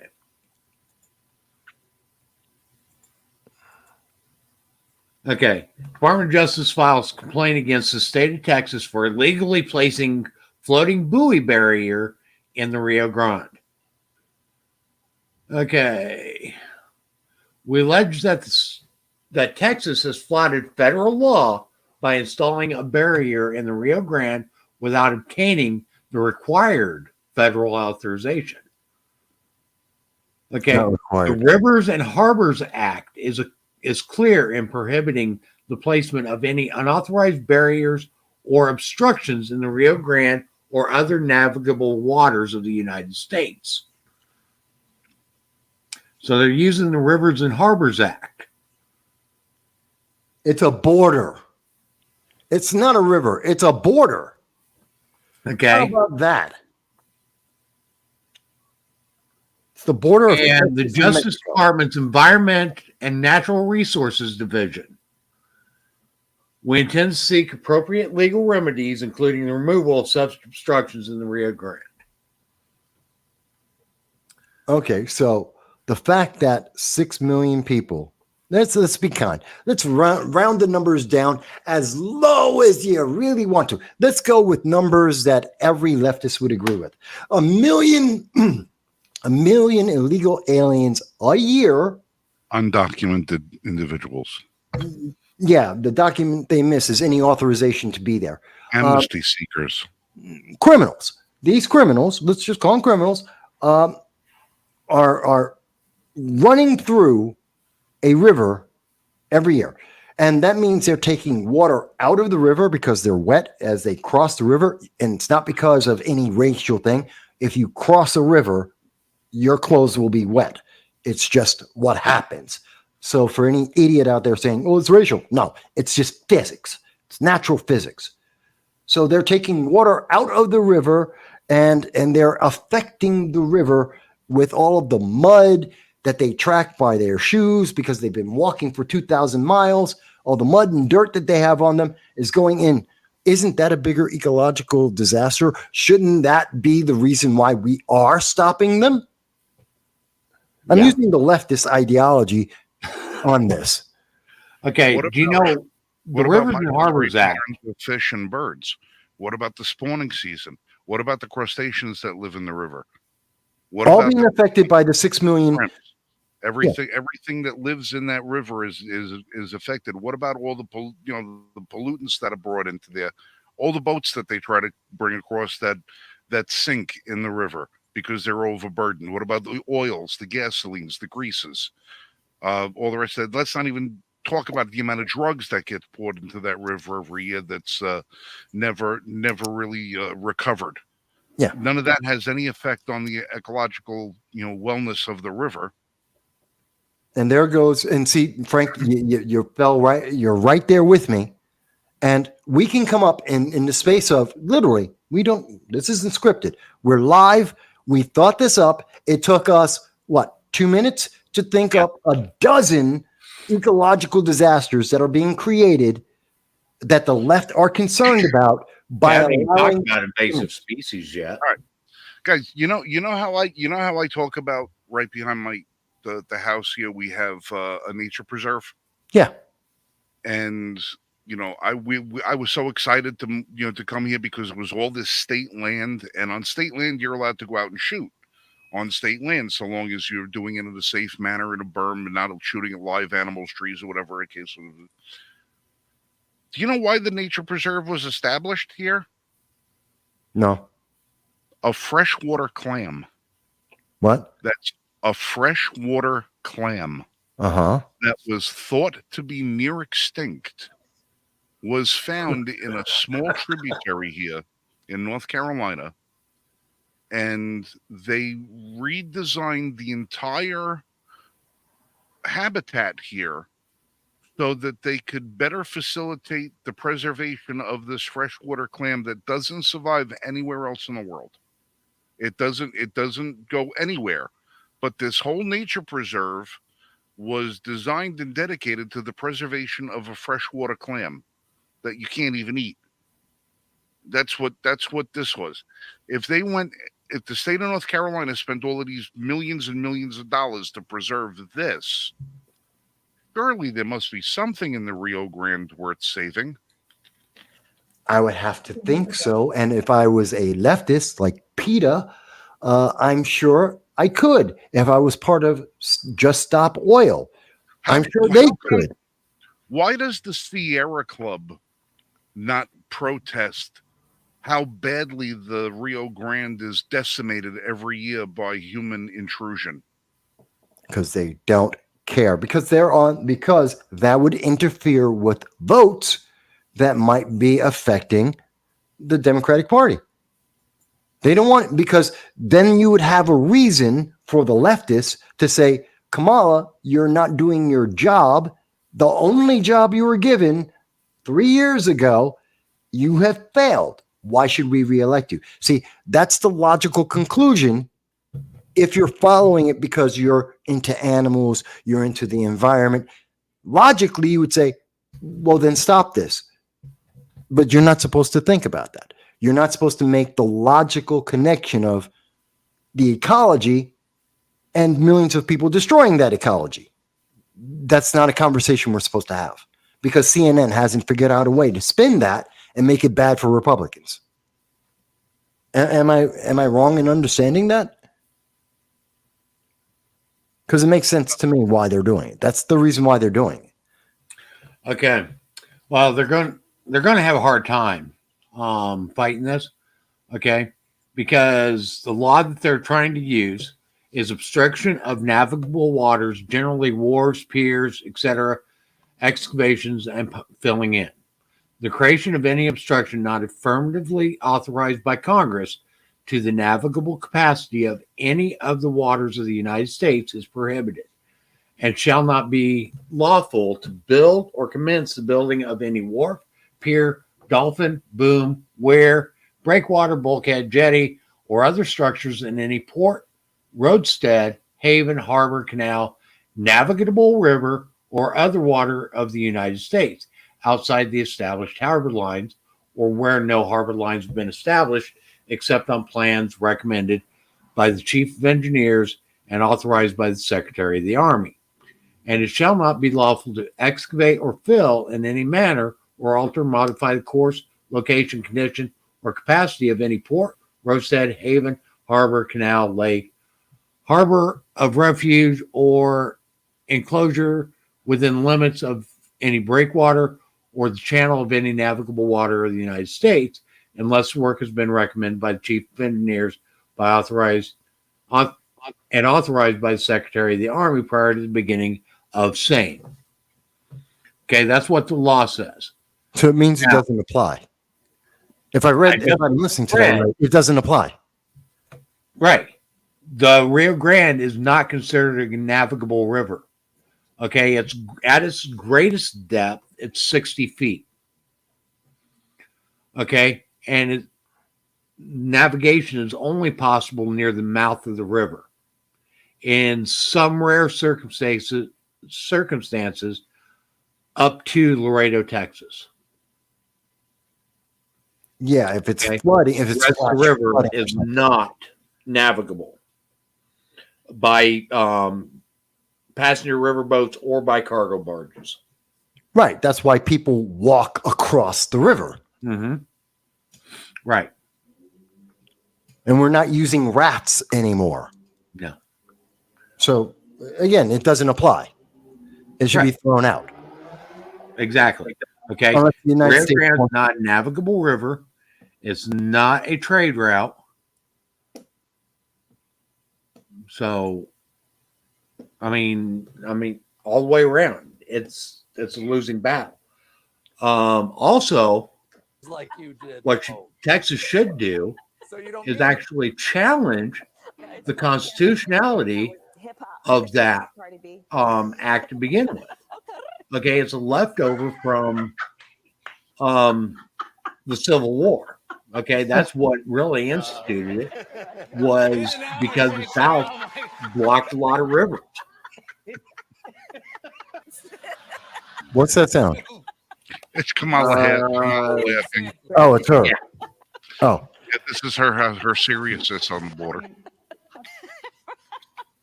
Yeah. Trying to answer you now. she's an idiot. She is.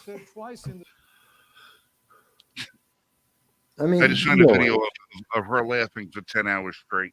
So, I mean, honestly, if I was Texas in response to that lawsuit, I would challenge the authority of the federal government to have that harbors and whatever act that they're, or law that they're trying to use against Texas. I'm sure they will. It will be a waste of taxpayer money. Oh, it is. It doesn't deal with the underlying problem at all. Mm-hmm. The underlying problem is illegal immigration. These are criminals. They are breaking the law. That's the underlying problem. Everything else is just distraction. And because you know what's going to happen? They're going to be arguing this about, oh my God, it's about environment. We need to, and everyone else in America is going to tune out and not pay attention to the court case because they're going to be talking about environment when we really are talking about illegal immigration. Right. And ultimately, okay, Texas's best defense is to challenge the authority of the EPA first off, okay, and the authority of the DOJ's environmental and natural resources division. Okay, that's the first challenge that I would come up with is their constitutional authority. Okay, how are they even constitutionally authorized? And then the next challenge would be against the Harbors and Rivers Act and how that is actually an unconstitutional law and should be stricken from the Congress from the U.S. Code. I just want them to deal with the issue at hand. I mean, is it so terrible to expect our government to be at least marginally efficient in any way, shape, or form that they can actually address? Governments are never efficient. They are addressing it. They're addressing it in the way that best suits government and the people that are in power. That's the key word, the people in power. This is Okay. great. This is the best way to help Kamala. When have you ever known government to be efficient? Sun Tzu. Okay, they aren't. By their very nature, government is inefficient. Yes, of course. We've seen that to varying degrees. But I mean, this level of ineptitude that we are accepting as commonplace that regularly tramples on our rights, our Constitution, and our legal system, our moral system of existence. It's just dividing everyone. It is making enemies of people for daring to say, but wait, we're not addressing the issue.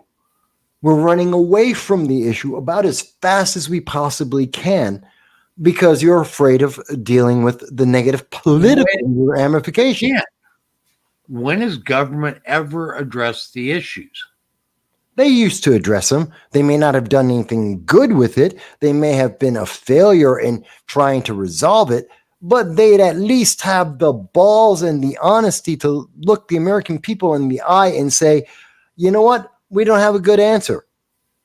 We're going back to the 1950s, the 1930s, we're going backwards in time. You have to go backwards in time to get a government that's going to give you the bad answer, but they're going to look in your face and give you an answer to the question. We don't even do that anymore. Even back then, they used to avoid the questions. Yes, but again, my point is, we have allowed it to get worse, and no one is benefiting from this except the political elites. Mm-hmm. Oh, that's obvious. Okay, and that's intentional. Okay, they don't want the people involved. Okay, and the more they can circumvent or indirectly address problems so that people don't realize what the true nature of the problem is, the more people are going to tune out. Yeah. And that's the goal. Mm-hmm. That's the exact goal.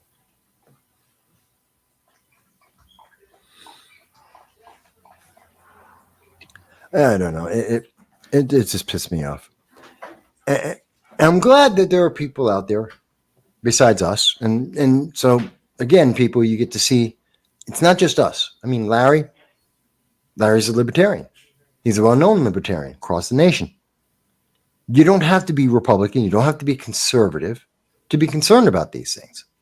Larry's a libertarian. Got nothing to do with the Republican Party. Got nothing to do with conservative politics. The concerns about these issues and our rights transcend those political artificial barriers. We need to have these conversations. We really need to have these conversations. Well, we do. Okay. And regardless of what side of the aisle you're on, and that's the other problem that I have with a lot of politics today, is there's only two sides. I'm sorry, but most issues that I've seen, there's a hell of a lot more than two sides to them. And we need to be having these discussions so that we can actually look at every position, look at every side of an argument, look at what's really going on instead of being force fed by our red or blue compatriots that you're only allowed this position. No, you're not. It's amazing. It's kind of funny to have people say, "You're not allowed." I love it when they always go, "You can't say that." Why? But because you're a Democrat, because you're a Republican, because you're black, you're Hispanic, you're a woman. It's just insane that there are people who, again, it's about the division. We keep seeing they are constantly dividing us. This is part of the whole push towards equity. I was just having a conversation earlier today with someone about equity in the workplace that we're seeing now. It's constantly eternal division. It never unifies because it's only there to divide, to break things apart, to separate people. And that's a problem for our nation. We really have to wake up to this. We have to give up on equity. We have to get back to equality. We have to get back to the Constitution, the core values, and stop dehumanizing each other and take back the power from our elected officials. Everyone who's been in there for more than 20 years, let's vote them out of office. Please, please. Replace them all. Well, unless they have a reset button like Mitch.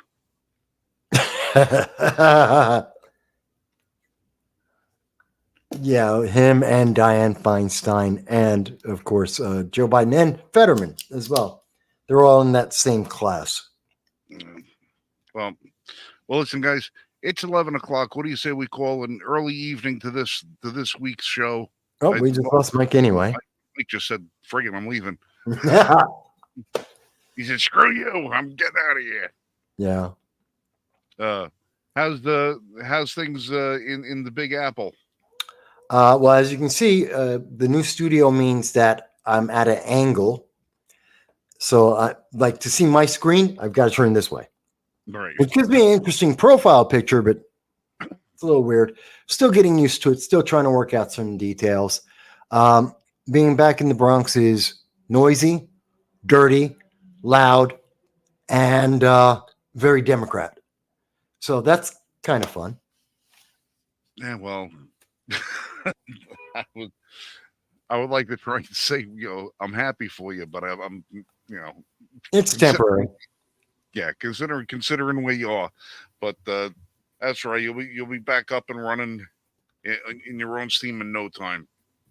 But, yeah, we're just glad everything's good with you. Glad that you're back here with us, and again, thank you very much for arranging for Larry to get here. And as we said before, the invitation is always open. Larry's always welcome to come back in. It was a pleasure to have him on.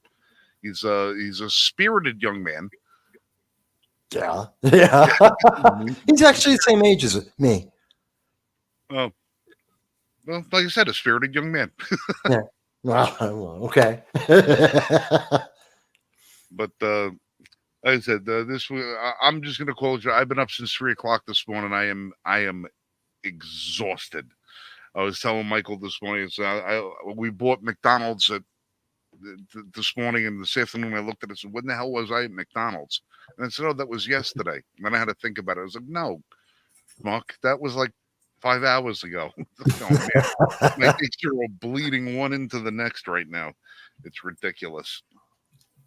But at least we have our first cool day here in North Carolina, and only got to 84 today. That's not bad. That's nice. Today was an absolutely glorious day. It was a beautiful day today, and I was fortunate enough to be outside for most of it. At least, and then took a nap for about an hour, Right. which was nice.